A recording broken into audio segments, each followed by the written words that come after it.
America ने Yemen में हवाई हमला कर हूती के बड़े कमांडर को मार डाला है।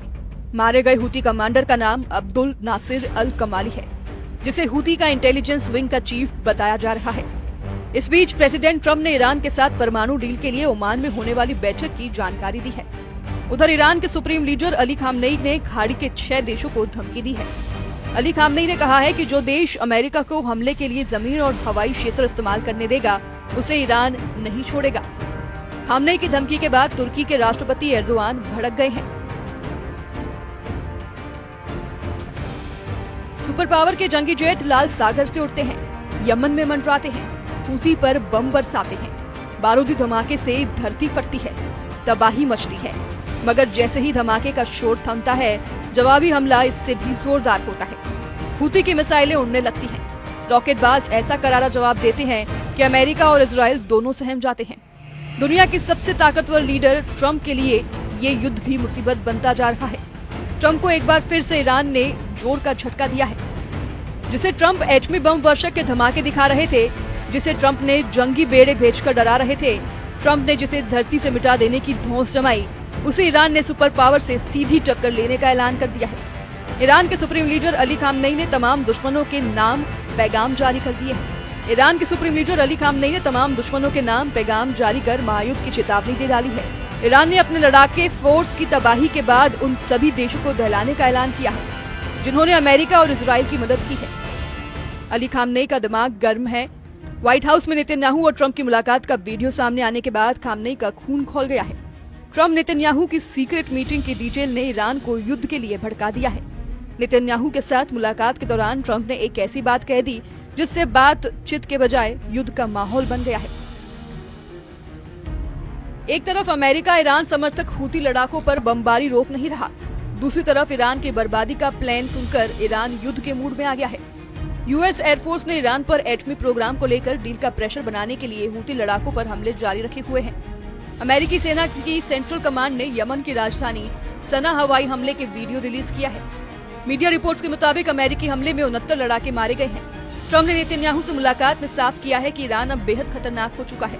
अगर ईरान ने एटमी डील नहीं की तो हालात परमाणु युद्ध तक के बन सकते हैं, जिसके बाद ईरान ही नहीं खाड़ी के कई मुल्क खाक में मिल सकते हैं।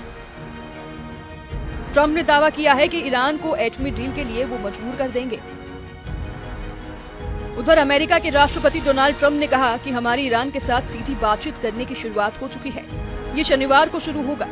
हमारी एक बहुत बड़ी बैठक है और हम देखेंगे कि क्या हो सकता है।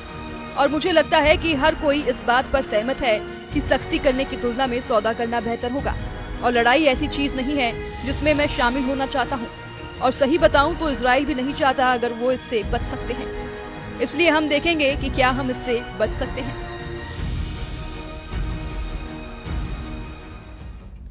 ट्रंप ने क्लियर कट कहा है कि ईरान को किसी भी कीमत पर एटम बम नहीं बनाने दिया जाएगा, जबकि ईरान है कि परमाणु हथियारों के कारखाने बंद नहीं कर रहा। ईरान न्यूक्लियर प्रोग्राम पर ट्रंप से बातचीत के लिए भी अपनी शर्तों पर तैयार हुआ है। ट्रंप ने कई बार ये धमकी दी कि ईरान उनसे एटमी डील पर सीधे बात करे, जबकि ईरान ने तीसरे पक्ष की मौजूदगी में एटमी डील के हक में है। ईरान ने अमेरिका को ओमान में परमाणु प्रोग्राम पर बातचीत के लिए बुला भी लिया है, लेकिन खामनेई एटमी प्रोग्राम को बंद करने की बिल्कुल भी मूड में नहीं है। ईरान के विदेश मंत्री सईद अब्बास अरागाची ने ट्रंप को 2 टूक लहजे में मैसेज दिया है कि ईरान का परमाणु कार्यक्रम शांति के लिए है, जिसे जारी रखा जाएगा। तो फिर ओमान में होने जा रही अमेरिका ईरान की मीटिंग में क्या होगा, जिसके लिए दोनों देशों ने हामी भरी है।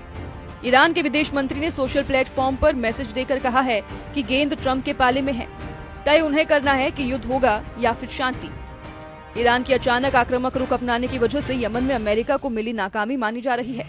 15 मार्च से अमेरिका ने यमन में हूती लड़ाकों पर बमबारी शुरू की। पहले जंगी जेट और फिर एटमी बम वर्षक से बारूद बरसाकर ट्रंप ने हूती लड़ाकों का सफाया किया। हालांकि 3 हफ्ते से ज्यादा चले हमले में अमेरिका को हासिल कुछ नहीं हुआ। हूती लड़ाकों ने जवाबी हमलों में अमेरिका इजराइल को दहरा रखा है। लाल सागर में अब भी अमेरिका के जहाज सलामत नहीं है।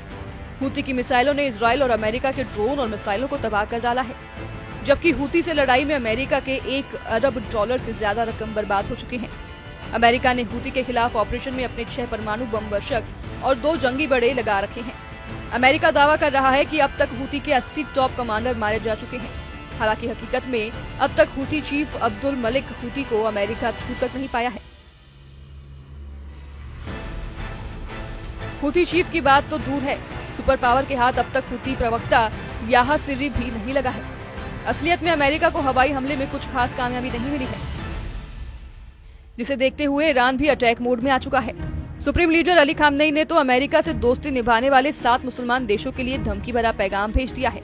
रॉयटर्स की रिपोर्ट के मुताबिक ईरान ने इराक, कुवैत, संयुक्त अरब अमीरात, कतर, तुर्की और बहरीन को संदेश भेजा है। ईरान ने कहा है कि अगर ये देश अमेरिका को अपनी जमीन या हवाई क्षेत्र इस्तेमाल करने की इजाजत देते हैं तो ईरान इसे अपने खिलाफ युद्ध मानेगा। खामनेई के मैसेज से ये भी साफ है कि ईरान युद्ध के लिए तैयार हो चुका है। पड़ोसी देशों ने अमेरिका की मदद नहीं की तो ईरान सुपर पावर को युद्ध हरा भी सकता है। खामनेई अच्छी तरह जानते हैं कि तुर्की को छोड़ सभी देश अमेरिका के पक्के दोस्त हैं, लेकिन एर्दोआन वो लीडर है जहां फायदा दिखेगा उसी खेमे में खड़े रखेंगे। इसलिए ईरान ने तुर्की को पहले ही वार्निंग दे दी है। मगर संयुक्त सेनाओं के आगे ईरान कैसे टिकेगा? ईरान की सीक्रेट पावर क्या है? नेतन्याहू ने जो प्लान ट्रंप को सुझाया है, अगर वो लागू हुआ तो ईरान को भारी नुकसान हो सकता है। नेतन्याहू ने ईरान पर लीबिया मॉडल लगाने का आइडिया ट्रंप को दिया है। लीबिया ने साल 2003 में अपने एटमी प्रोग्राम खत्म कर दिए थे। लीबिया के न्यूक्लियर उपकरणों को दूसरे देश में भेज दिया गया था। असल में लीबिया के न्यूक्लियर प्रोग्राम की शुरुआत होती उससे पहले ही तालाबंदी करवा दी गई थी। वहीं ईरान एटम बम बनाने के लिए कई सालों से जी तोड़ लगा हुआ है। ईरान ने अंडरग्राउंड एटमी तहखाने बना रखे हैं। ईरान के कई एटमी साइटें अब भी दुनिया को पता तक नहीं है। ऐसे में लीबिया मॉडल से ईरान पर कंट्रोल करके भी सिक्योरिटी की गारंटी नहीं है। शायद यही वजह है कि ट्रंप अब ईरान का न्यूक्लियर प्रोग्राम तबाह कर सकते हैं। ट्रंप ने नेतन्याहू का जिस स्टाइल में वेलकम किया, उससे ये सिग्नल मिला है कि व्हाइट हाउस में जब नेतन्याहू की अगवानी करने ट्रंप पहुंचे थे तो उन्होंने अपना मुक्का दिखाया, जिसे दुश्मनों को कुचल डालने का ट्रंप स्टाइल कहा जा रहा है। ट्रंप गाजा का हाल देखकर ईरान को सरेंडर करने को कह रहे हैं। ट्रंप ने दावा किया है कि गाजा युद्ध किसी भी दिन खत्म हो सकता है। उधर ट्रंप का दावा है कि मैं गाजा युद्ध का अंत चाहता हूँ। मुझे लगता है ये दिन ज्यादा दूर नहीं। बंधक संकट अभी भी है, जिन्हें बाहर निकालने की कोशिश जारी है। हमने बहुत से बंधकों को निकाला है, लेकिन इसमें समय लगेगा। बहुत लंबा इंतजार नहीं करना होगा। इजराइल ने आधे से ज्यादा गाजा पर कंट्रोल कर लिया है। गाजा में इजराइल सेना खंडहरों की सफाई कर साफ मैदान बना रही है। कब्जे वाले पूरे इलाके में इजराइल सिक्योरिटी जोन बनाकर बड़ी सेना तैनाती करने जा रही है। नेतन्याहू ने व्हाइट हाउस में एक बार फिर दोहराया है कि गाजा में ट्रंप रिवेरा बनाया जाएगा। ईरान के विरोध के बाद भी हमास को पूरी तरह से सफाया किया जाएगा। इन सब के बीच इजराइल के पीएम नेतन्याहू ने कहा कि हम लंच के दौरान भी कुछ देशों के बारे में बात कर रहे हैं। मैं अभी उनके बारे में नहीं बताऊंगा, जो कह रहे हैं आप जानते हैं। अगर गाजा के लोग जाना चाहते हैं तो हम उन्हें अपने साथ लेना चाहते हैं, और मुझे लगता है कि यह सही काम है। गाजा को दोबारा बनाने में कई साल लगेंगे।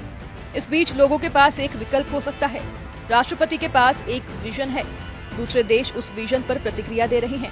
हम इस पर काम कर रहे हैं। मुझे उम्मीद है कि हमारे पास आपके लिए अच्छी खबर होगी। ईरान और उसके लड़ाका आर्मी के साथ नेतन्याहू और ट्रंप ने एर्दोआन की चालबाजी पर भी चर्चा की है। नेतन्याहू ने सीरिया में तुर्की की सैन्य तैनाती और सैन्य अड्डा बनाए जाने को इजराइल के लिए एक खतरा बताया है। प्रेसिडेंट ट्रंप से नेतन्याहू ने अपील की है कि एर्दोआन की साजिशों का खात्मा जल्द किया जाए। नेतन्याहू ने ट्रंप से ये भी अपील की है कि तुर्की को किसी भी कीमत पर F-35 जेट नहीं बेचे जाएं। ब्रिटेन के मिडिल ईस्ट आई ने बताया है कि नेतन्याहू ने तुर्की को F-35 multi role fighter jet बेचने के खिलाफ अमेरिकी विदेश मंत्री मार्को रूबियो से बात की है।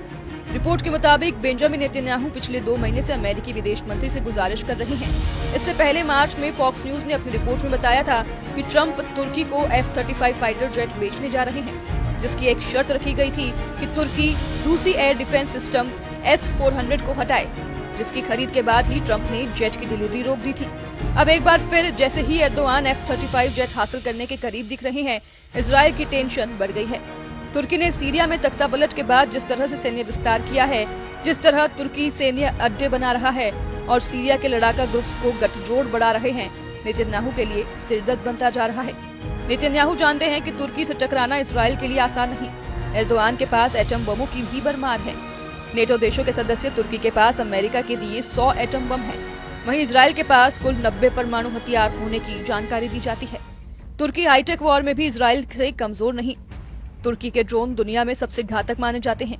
ऐसे में अगर अमेरिका ने एर्दोआन की नकल जल्द नहीं कसी तो ईरान से पहले तुर्की ही इजराइल को फोड़ डालेगा। एर्दोआन के इरादों को भांप चुके नेतन्याहू चाहते हैं कि ट्रंप जल्द से जल्द तुर्की को सीरिया छोड़ने का ऑर्डर रिलीज कर दें। तय ट्रंप को करना है कि किस फ्रंट पर बात करेंगे, किस फ्रंट पर बम बरसाएंगे। वहीं ईरान ने अपने युद्ध की तैयारी का ट्रेलर 6 मुस्लिम देशों को धमाका कर दे दिया है। Bureau report, news 18।